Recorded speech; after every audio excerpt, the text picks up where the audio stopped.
what they have us doing is they're calling these inlet seals.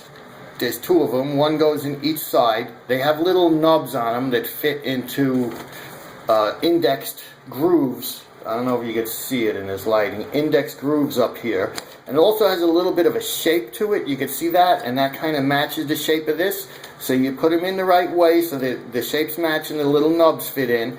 And then we apply a thin coat of silicone grease to both of these seals, and then we're going to push it in the shower body over there. Okay guys, I put those seals and I gave them a coat of silicone grease, and I also took that silicone grease and I put basically all around a thin coat all around the inside where this black is in here, because they want us to put this in at an angle almost all the way, and then when it's almost seated, twist it straight while pushing in to seat the two nubs back here where my finger is pointing, these two nubs into the two holes in the back you can see there. They don't want these rubber seals to touch those holes. There's a hole in the side, hole in the side, and a hole in the top of that barrel. They don't want the rubber seals touching those holes while you're pushing it in, because the sharp edges may damage the rubber seals. So I'm going to need two hands for this, so I'm going to put the camera down. But basically we're going to push it in, and then when it's almost seated, we're going to rotate until it clicks in those two holes in the back. So pushing and twisting until it seats, and you can't twist it. Okay, so that's in. That part is in, okay? Here's the back of our cover. They call these the upper seals. They just fit right in there and there. And then we give them a little coat of the silicone. And silicone, as far as I know, does not affect rubber, so you'll find a lot of these plumbing things that have O-rings and stuff. It'll call for silicone, a light coat of silicone, and I think it helps the O-ring seat and to stay good. Alright, so that's done. Now we will position this valve cap on the valve body, and it goes in a very certain way. It's like indexed with these notches and stuff. It goes a certain way, and once it's there, it only fits that way. And then we're going to install the 6 screws. We could use the 6 screws that came out, but in this kit they actually gave me additional screws. I don't know if yours will come with additional screws. That's why I'm telling you, be careful that you don't drop any screws in between the wall and the tub. You'll never see them again. Alright, so this is progressing really good. We're going to put this on. Then we have to switch over.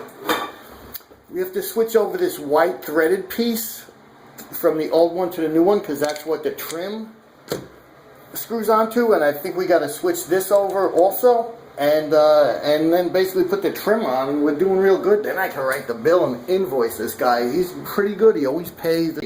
Forgot to show you it right around here where my finger is, my fingernail. There's a big O-ring around this whole circle here. We're going to put a light coat of silicone grease on that too, because that has to sit inside this nice valve body here. We want it to go in nice and smooth, so we're going to put a light coat of silicone. I'll show you all how I'm putting these screws in.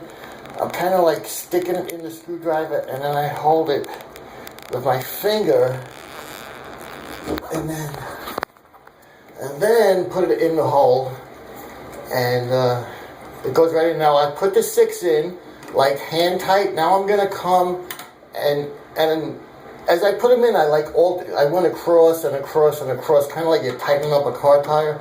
And the same thing as I'm tightening it down now. I'm going to go across. I don't want to like just work around in a circle, because I would like over tighten.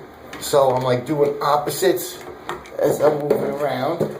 And my friends, we've just transferred this white plastic from the old one to the new one. And it was easy as taking those 2 screws out of the old one and sticking it on this one.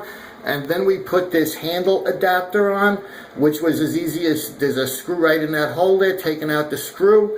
And what we want to do is make sure that it's flat when the valve is off. So we looked at the reference of the way the knob turns, and we went counterclockwise till it stopped, which would be off, and then we made that flat. That way the handle will sit right when it's assembled, and then tighten up this screw. But as you're tightening up the screw, hold with this so you don't crack any plastic pieces inside while you're tightening. Get the idea? It's important.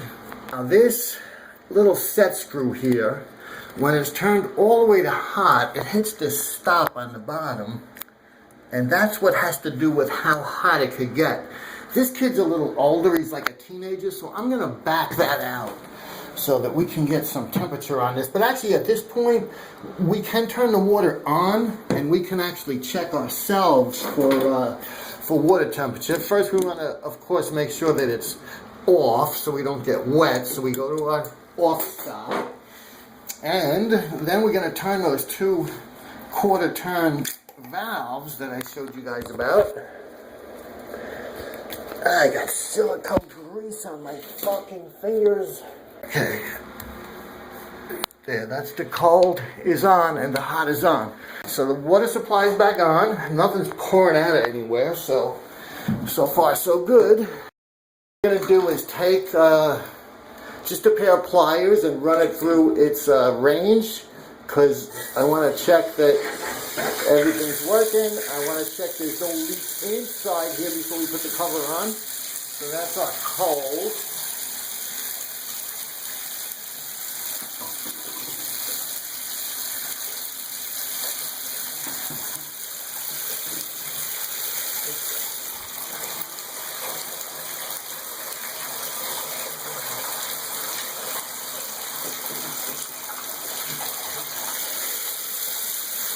Okay, that's all good. We're looking in here. We don't see any leaks. Everything's good here. We're getting all kind of temperatures and stuff. Okay, my YouTube friends, it's back together. It's all done. Take a look. Look at the functions on this phone camera. Okay, there it is. The handle's all oriented correctly to the way that the knob is etched and stuff. Cold, warm, hot. One thing I will tell you though, and I had to redo it. I had to take that front cover off, because there is a top and a bottom. When you first saw me turn it on, it was supposed to cycle through the cold water first. When you first saw me turn it on with the pliers, it's supposed to cycle through the cold water first, and right away I noticed it was cycling the hot water. I had to take this off, the 6 screws, turn it 180 degrees, and put it back on. So I shut the water in the wall off again with the shutoffs. And that's another note I would like to bring up. The plastic for those quarter turn valves, it's a little brittle. So I actually had to use that big bladed screwdriver down there. I used that big bladed screwdriver down there because the smaller screwdrivers, both of them, had a lot of free play, and they were actually chipping the plastic because it was fairly hard to turn. There must be some water deposits in there. So use the biggest screwdriver you could fit in the slots on the shutoffs is a good idea.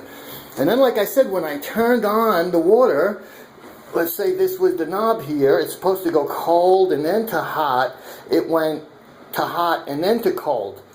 So realizing right away that there must be a top and a bottom to this, I shut the 2 quarter turn shutoff valves. I took the 6 screws out of this, turned it 180 degrees, put the 6 screws back in, everything was fine.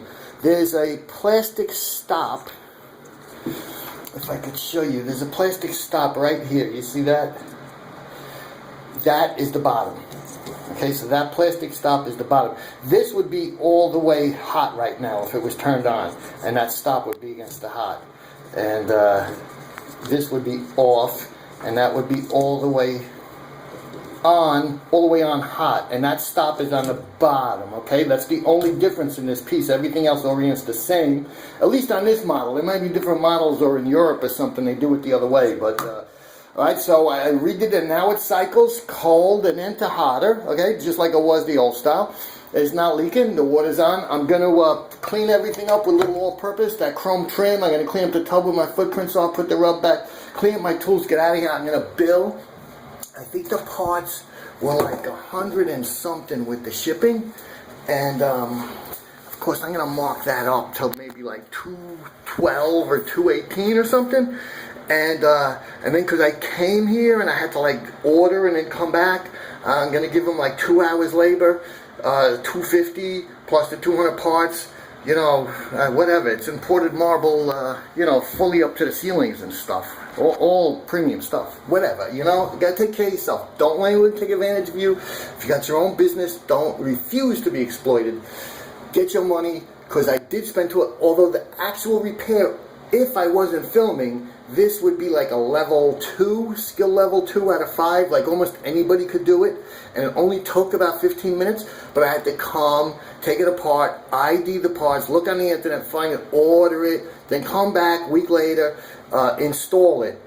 You know, I got to get paid for that. I'm not giving my time away for nothing. So it's going to be 2 hours plus, or maybe 2.5 hours, plus the parts, which are going to make like, you know, 30-40% on the parts. You know that you're working for yourself, you got to take care of yourself.